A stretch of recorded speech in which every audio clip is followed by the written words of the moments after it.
We've been hearing stories about flying saucers, or UFOs, however you want to call them, for ages now. Not only that, but we also got to see some blood-freezing pictures that make our hearts skip a beat. But what about the people who claim to be from space? About the people who literally encountered aliens, talked to them, traveled with them, were raised by them, and even had kids with them? You think that never happened because, well, aliens don't exist? Watch this video until the end, and I'm sure I'll change your beliefs. Let's dive in and see who are the people that spent a fun night in the bed with extraterrestrial creatures. Number 1. Elizabeth Clara. Back in 1956, Elizabeth Clara, who was born and living in South Africa, claimed that she had an encounter that she could never forget. Between the years 1954 and 1963, she allegedly got visited multiple times by aliens. Her first visitation supposedly occurred when she was 7, and she was one of the first women to claim a sexual relationship with an extraterrestrial. The aliens apparently visited their family farm in a disc-shaped object that hovered and moved silently. She even claimed to have taken photos of this craft, which are of course still unverified, just like many alleged proof of extraterrestrial evidence caught on tape. And about her affair with an alien, not only did they make love for a whole day, according to Elizabeth, but she even got pregnant with an alien baby. But that's not it. The alien's name was Akon, and in 1959, he transported Elizabeth and her MG car to his home planet, Meton, where she delivered a baby boy and named him Ailing. He stayed behind on Meton to be educated, while Elizabeth reluctantly came home. Meton's planetary vibrations supposedly affected her heart, and she was consequently not permitted to return, instead receiving follow-up visits from Akon and Ailing. The whole trip, delivery and return trip, supposedly took no more than 4 months. Here's what Elizabeth had to say about her alien husband's planet. There were no cities or skyscrapers as Earth people know them anywhere on Meton. Homes were scattered in park-like grounds. There was an abundance of all things needed by civilization, food, water, and all materials for building. An unlimited supply of energy on tap from the atmosphere and the universe, no shortages of any kind, and no monetary system at all. Elizabeth's experience was safe to say crazy, but just wait till you find out about those who unalived themselves just to become aliens. Number 2. Alex Collier. The next up, we've got a former United States Army helicopter pilot who claims to have spent 3 months on an alien mothership. Alex Collier said that he spoke to 2 Andromedian aliens, Viscius and Moroani, in the 1980s. He insists his encounter with the aliens was so extraordinary that he was taken onto their spaceship. There, he was forced to wear a special belt so the aliens could communicate with him over 3 months. According to him, while he was a child, Alex fell asleep outside his grandfather's home while playing hide and seek. When he woke up, he found himself in a dark room where he met Viscius and Moroani. He spent nearly 3 months with them on the UFO. However, that only transpired to 18 minutes in Earth time due to time dilation or alternate dimensions, according to him. The alien duo apparently told him that humans are not alone in the universe and that there are many other alien races. But the craziest of all is that he asked these aliens how technologically advanced we were, to which they responded that the United States Army is 400 years more technologically advanced than we think they are. This is a bit concerning, isn't it? Number 3. Russian Mars Boy. Boriska Kiprianovich is a Russian genius born on January 11, 1996. Boris, as friends and family call him, was 11 when he reportedly issued warnings in a video which quickly went viral. He also met with scientists who were left baffled by his knowledge about the planetary system at such a young age. Boris claimed that he and his species were wiped out after a nuclear conflict broke out on Mars thousands of years ago and feared that someday Earth might suffer from the same fate. While his claims sound bizarre, his intelligence has left many researchers impressed. According to reports, his mother was aware of her son's intelligence as he was able to hold his head unsupported when he was a baby. She also stated that Boris started speaking when he was just a few months old. Just for comparison, most children start talking after about 10 months, while Boris was able to read at that age and draw when he was just 18 months old. What's scary is his statement that he has come to Earth on a mission to save our planet from from a nuclear apocalypse which wiped out life on Mars, along with others who miraculously survived the conflict. He also stated that his species are very tall, technologically advanced, and capable of interplanetary travel. They live on the red planet and stop aging after 35 and are immortal. This year, he stated, "I remember that time when I was 14 or 15 years old. The Martians were waging wars all the time, so I would often have to participate in air raids with a friend of mine. And even though it sounds exactly like something a child would make up, you may want to consider the fact that Boris is now 28 years old. On top of everything, he also claimed that many secrets are left to be uncovered on our planet, including the Great Pyramid of Giza, which he said is hiding something big. I just hope he's pranking all of us because this is just too creepy." Number 4. Peter Faust. Next up, we've got a man named Peter Faust. Peter was born in 1955, and he states that he has been abducted repeatedly ever since his youth. His first conscious recollection of these experiences came in 1988 when he was 33. During this encounter, Faust says he saw 2 aliens, about 4 to 4.5 feet tall, with large pear-shaped heads and almond-shaped eyes. The craziest of all is that when he saw them approaching him, he reacted as he knew them, as he says. It's safe to say that Peter was left confused, so a few days later he went to see a psychologist, John Mack, to tell him about his experiences. Peter stated that his psychologist told him, "When somebody tells me about a dream like this that they've had, and they have so much emotion attached, it tells me that there's something else happening. It tells me that it's a real event." And that's exactly what makes this story so scary. Dr. Mack recommended Peter some relaxation techniques, which was a huge mistake, because by practicing these, Peter recalled more of his experiences. According to Peter, during the abduction he is physically lifted, moved through a window up into a ship, which then moves into another ship that flies away. He also recalled being shown movies and pictures by the aliens. In the chapter Peter's Journey, in John Mack's book called Abduction, Peter also said that the aliens performed physical experiments on him, such as taking sperm samples. At this point, I literally don't know what happened to Peter, especially after finding out Peter went through a series of psychiatric testing and was not diagnosed as possessing any pathology, which pretty much means he's not crazy. Thankfully, all of this happened in the last century, so I guess we're safe. Number 5.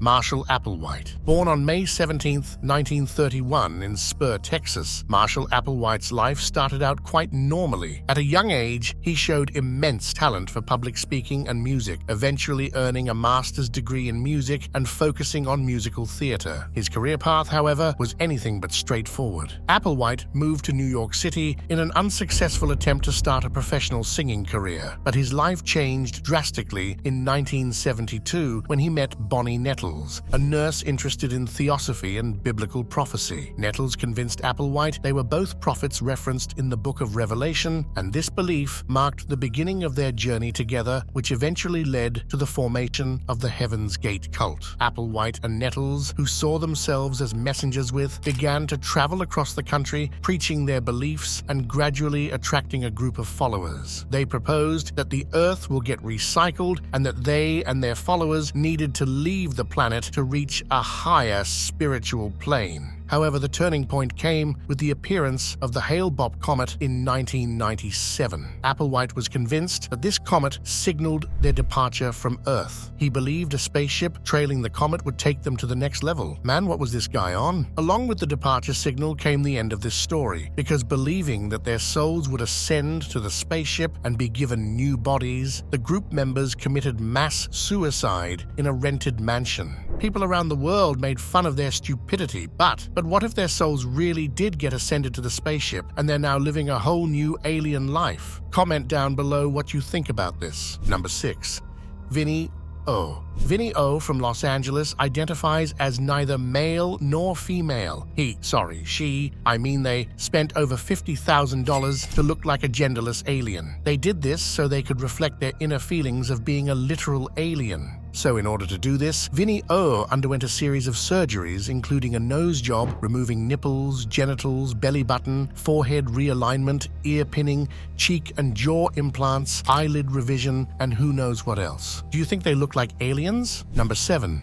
Nina Kulagina. Born in 1926, Nina Kulagina is a Russian woman who gained massive fame for her psychic powers, particularly in psychokinesis. Nina joined the Red Army's tank regiment at age 14 during World War II and later became a housewife. She gained worldwide attention in the 1960s when silent black and white films made for Soviet authorities under controlled conditions showed her moving objects without touching them. While something such as this can seem quite skeptical, there are those who believe that she was the real deal. Public suspected she used hidden magnets and threads to perform her amazing feats. Nina recalled, as a child, that her mother was able to move objects with her mind. This seemed impossible to Nina, but she would watch in awe as her mother focused intently on household objects as they began to spin, drag, and even fly across the room. Many years later, when Nina realized that her motor skills had been hindered during the war, she wondered if this strange ability her mother possessed could be passed on to her. And as she would soon learn, it most definitely could. For Nina, the objects began to move when she was angry. She had very little control over it, but slowly she began to harness this ability and would find herself in periods of deep meditation. Her mind would become crystal clear, and her focus on the object was at its prime. She would feel a sharp pain in her spine, and her vision would blur. At that moment, Nina knew that it was time to move the object. When she mastered her skill, she decided to show it to the public. One physicist even stated that he once observed Nina mentally projecting the letters A and O onto a sheet of photographic paper. She was also capable of transferring an outline of an image she was looking at onto photographic paper as well. These abilities often came with a harsh aftermath, however. Nina would suffer unexplained burn marks on her hands after demonstrating her powers, her clothes even catching on fire at one point. One European journalist even claimed that Nina had mentally caused a red patch of discomfort to appear on their arm after demonstrating a telekinetic test for them. And after some time, Nina's skills caused her to lose weight. Her heartbeat became irregular, and she would spend days in bed suffering severe exhaustion.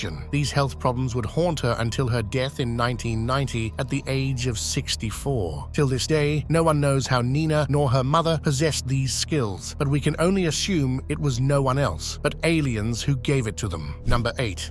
Man from Tord. In July of 1954, the story of John Zegras, better known as Man from Taured, began. One day, this man came to the airport in Tokyo and gave the officers his passport from a country called Taured, a country that literally does not exist in our reality. He claimed that Taured has been a nation for over 1,000 years, situated between France and Spain. When officials showed him a map, he pointed to the location of Andorra and dropped his jaw when he realized Taured was not there. John had currency from several European countries on himself and even stamps in his passport from previous visits to Japan and other countries. This mystery got even more tangled when the hotel claimed to have a reservation at, the company he was supposed to meet with, and the bank that issued his checkbook all had no record of him. But the story gets even crazier. Officials detained him and put him in a room guarded by security guards, but when they came to check up on him, the officials found out he disappeared from the room, which was several floors up without a balcony. Even crazier is that his personal documents, which were in the airport security room, disappeared. This mystery has led to numerous theories suggesting that the man was from a parallel universe or time traveler. I don't know what it was, but I'm sure he's got some strong connections with aliens. Number 9. Claude Maurice Marcel Vorillon. Next up, we've got a man named Claude Maurice Marcel Vorillon, better known as Riel, whose life is literally unexplainable. I don't know what to call it. Riel is a French journalist who founded and leads the Raelian movement, an international UFO religion. Riel's life took a massive turn in 1973 when he claimed that he had an encounter with extraterrestrial beings. He referred to them as Elohims, and according to Riel, on the 7th of October 1975, he was contacted by one of the Elohim, who took him to another planet to meet Buddha, Moses, Jesus, and Muhammad. He found out that Elohims were the ones who created the Earth and life about 25,000 years ago with DNA manipulation, and according to him, that's what mentioned prophets also believe. I don't know what this guy is on, but I like it. Number 10. Calvin Parker. Back in 1973, on the evening of October 11th, Calvin Parker, along with his friend Charles Hickson, experienced an event that affected his mental well-being. Two of them claimed to have been abducted by aliens while fishing near Pascagoula, Mississippi. After telling this to local authorities, they were separately questioned at the Jackson County Sheriff's Department and then left alone in a room unaware that they were being secretly recorded. The recording, which captured them discussing the experience and expressing their fear, later played a crucial role in convincing the authorities and others that their story might be true. The case drew the attention of notable UFO researchers and investigators who arrived in Pascagoula to interview and hypnotize these men. Even with polygraph tests, voice stress tests, and multiple hypnosis sessions, many people remained skeptical of their story. On top of all that, the incident had a significant impact on Parker's life. He ended up losing a job and facing constant media attention, which led him to change his name to avoid recognition. Is it possible that these two got bored fishing because they couldn't catch anything, so they made a detailed plan on how to mess with people? You tell me. Number 11.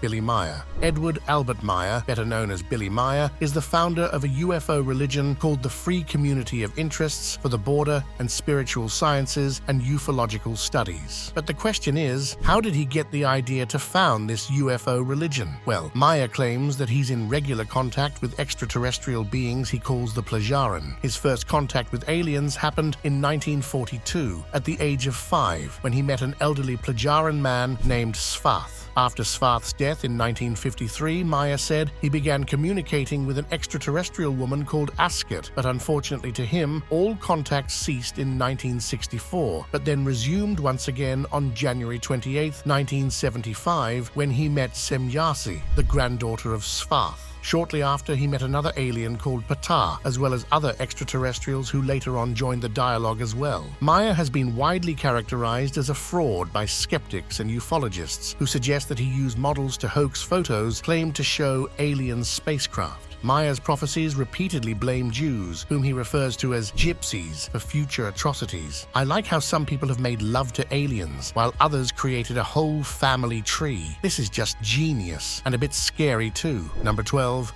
Gil Perez. Now let's go back to 1593 to Southeast Asia, Philippines to be more precise, where a man named Gil Perez, who was a Spanish soldier, suddenly found himself in Mexico City, thousands of kilometers away, without any explanation of how he got there. The story begins on October 24, 1593, when Perez was guarding a government building of a governor who was killed the night before in Manila, capital of the Philippines. Perez began to feel dizzy and exhausted. He leaned against the wall and rested for a moment with his eyes closed. But when he opened his eyes a few seconds later, he was safe to say shocked upon finding he's in Mexico City, thousands of kilometers across the ocean. Some guards found him in the wrong uniform and began to question who he was. The news of the assassination of the governor of the Philippines was still unknown to the people in Mexico City. Perez tried explaining what just happened, but he ended up behind the bars for being a deserter and with charges of being a servant of the devil. Months later, news of the governor's death came to Mexico on a galleon from the Philippines. One of the passengers recognized the imprisoned soldier and said that he had seen him in the Philippines a day after the death of the governor. He was eventually released from jail by the authorities and allowed to go back home. To this day, over 400 years later, no one knows what happened to Gil Perez or how he got from the Philippines to Mexico in a blink of an eye. So once again, we can just guess aliens messed with Perez because they were bored. Number 13. George Van Tassel. George Van Tassel was born in Jefferson, Ohio in 1910 and grew up in a fairly prosperous middle-class family. In his 20s, George bought a small abandoned airport near Giant Rock. But at the age of 43, his life took a massive turn when, according to him, the occupant of a spaceship from the planet Venus woke him up, invited him on board his spaceship, and both verbally and telepathically gave him a technique for rejuvenating the human body. In 1954, George and his followers began building building what they called the integratron to perform the rejuvenation. According to him, the integratron was to be a structure for scientific research into time, anti-gravity, and at extending human life, built partially upon the research of Nikola Tesla and George Lakhovsky. George described the integratron as being created for scientific and spiritual research with the aim to recharge and rejuvenate people's cells. George annually hosted the Giant Rock Spacecraft Convention beside the Giant Rock, but in 1959, the convention reached its peak at 10,000 attendees. 10,000 people went into the desert just to hear this lecture. That's crazy. This guy died in 1978, and his death put an end to every single project he and his colleagues had going on. Number 14. Travis Walton. In November of 1975, Travis Walton, a logger from Arizona, reportedly vanished while working with his crew in the Apache Sitgreaves National Forests. The crew claimed they saw a UFO hovering and that Walton was struck by a beam of light from the craft before disappearing. Police organized multiple search parties to look for the missing man, but without any success. Walton's logging crew had to do polygraph tests because authorities suspected a homicide, but the results indicated they were truthful about not harming Walton. However, 5 days later, Walton reappeared with a bizarre story of being aboard an alien spaceship. Shortly after midnight on November 12th, Walton called his sister from a payphone in Heber, where he claimed to have reappeared after the abduction. His family was obviously shocked, and after an extensive investigation, no logical answers have been given to this incident, so I guess it'll remain a mystery forever. Number 15. Ernest Norman. Ernest Leland Norman was born on November 11, 1904 in Utah. At the age of 7, Norman constructed his first microscope using parts from his telescope and was very good at math as a teenager. His parents knew he's the smartest one of all 8 of their children. At the age of 24, Norman began to experiment with clairvoyance, which is the ability to gain the information that's almost impossible to gain, and fortune-telling, with palmistry being his first focus. In February of 1954, Norman met his future wife at a spiritualist convention in Los Angeles. They claim that at this convention, Norman noticed 3 white bearded men following him with massive books. Norman and his wife claimed these were the spirits of Elisha, Ezra, and Enoch, carrying the books that Ernest was going to write in his current lifetime. Sometime after writing these books, Norman claimed that the people of planet Earth were being guided and watched over by a large fraternal brotherhood called Unarius, which was formerly known as Shambhala or the White Brotherhood, and that any human being could make contact with these higher beings because everyone is capable of using psychic abilities. Norman also founded a non-profit corporation called Unarius, in which he and his wife, along with their students, claim and believe that Norman was on Earth in ancient Jerusalem as Jesus, and his students had been his followers and enemies, reincarnated once more to heal themselves of the karma they accumulated in that lifetime. On December 6th of 1971, Norman died once again in his life due to pneumonia. I guess he was taking too much of it. Number 16. George Adamski. George Adamski, born on the 17th of April 1891, was a Polish-American author who became widely known in ufology circles after he displayed numerous photographs in the 1940s and 1950s that he said were of alien spacecraft. Not only that, but he also claimed that he met with friendly Nordic alien space brothers and claimed to have taken flights with them to the moon and other planets. Adamski was the first and most famous of several so-called UFO contactees who came to prominence during the 1950s. He even called himself a saucer researcher. It all began on October 9th, 1946, when during a meteor shower, Adamski and some friends claimed that while they were at the Palomar Gardens campground, they witnessed a large cigar-shaped mothership, and early next year, Adamski took a photograph of what he claimed was the 1946 cigar-shaped mothership crossing in front of the moon over Palomar Gardens. In the summer of the same year, following the first widely publicized UFO sightings in the US, Adamski claimed he had seen 184 UFOs pass over Palomar Gardens one evening. How could you even count 184 UFOs? But the craziest thing happened 5 years later, in 1952, when Adamski and several friends were in the Colorado desert near the town of Desert Center, California, when they allegedly saw a large submarine-shaped object hovering in the sky. Believing that the ship was looking for him, Adams left his friends and headed away from the main main road. Shortly afterwards, according to Adamski's statements, a scout ship made of a type of translucent metal landed close to him, and its pilot, a Venusian called Orthon, walked out and looked for Adamski. He even went on and said that his friends also saw the Venusian ship, and several of them later stated they could see Adamski meeting someone in the desert, although from a considerable distance. Adamski described Orthon as a medium-height humanoid with long blonde hair and tanned skin, wearing reddish-brown shoes. He also stated that Orthon communicated with him via telepathy and through hand signals. During the conversation, Orthon purportedly warned of the dangers of nuclear war, and the two of them continued to maintain their relationship. Orthon allegedly visited Adamski often and so on. How is it possible that people lived in the metaverse 7 decades ago? Number 17.